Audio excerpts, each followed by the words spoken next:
صلاح الدین میں خوب جانتا ہوں کہ تم نے اپنے بہت سے دشمنوں کو معاف کیا ہے۔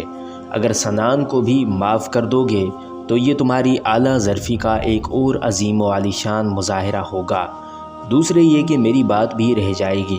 شہاب الدین محمود بن تقش صلاح الدین ایوبی کے غصے کو کم کرنے اور اس سنگین مرحلے کو ٹالنے کی ہر ممکن کوشش کر رہا تھا، اور اس کی بنیادی وجہ یہ تھی کہ شہاب الدین شیخ الجبال سنان سے بہت بھاری رقم لے چکا تھا۔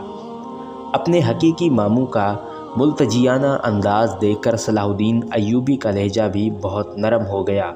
اگر شیخ الجبال اور میرے درمیان ذاتی دشمنی ہوتی تو میں اسے کبھی کا معاف کر چکا ہوتا، مگر وہ منافق اور ریاکار انسان اپنی بدعقیدگی کے سبب ملت اسلامیہ کا دشمن ہے، اور میرے نزدیک ایسے شخص کو معاف کرنا ایسا ہی ہے جیسے معاذ اللہ میں اپنے مذہب سے برگشتہ ہو جاؤں۔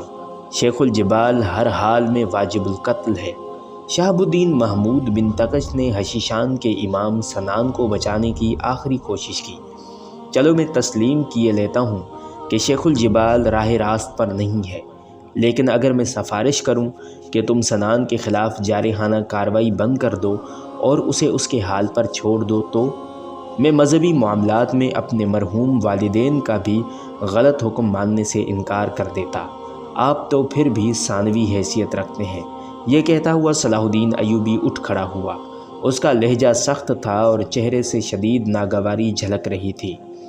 صلاح الدین ایوبی کا جواب سن کر شہاب الدین محمود بن تقش بھی غصے میں آ گیا، اور اس نے اپنے حقیقی بھانجے کو انتہائی سخت لہجے میں مخاطب کرتے ہوئے کہا، تمہیں اقتدار نے مغرور اور سرکش بنا دیا ہے، یہاں تک کہ تم بزرگوں کا احترام بھی بھول گئے ہو۔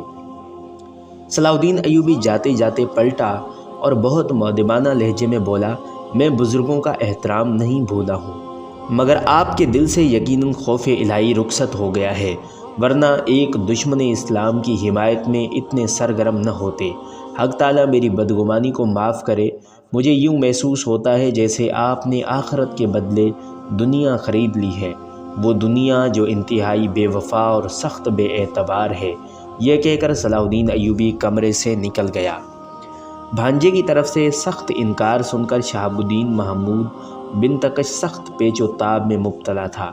بار بار ایک ہی بات سوچ رہا تھا کہ ناکامی کی صورت میں شیخ الجبال سنان کی طرف سے دی ہوئی رشوت واپس کرنی پڑے گی، اور وہ اتنی بڑی رقم لوٹانا نہیں چاہتا تھا۔ اپنے ماموں شہاب الدین محمود بن تقش سے گفتگو کے بعد صلاح الدین ایوبی نے صورتحال کا صحیح اندازہ کر لیا تھا، اس لیے وہ شیخ الجبال اور اس کے آدم خور حشیشان کو سنبھلنے کا موقع نہیں دینا چاہتا تھا۔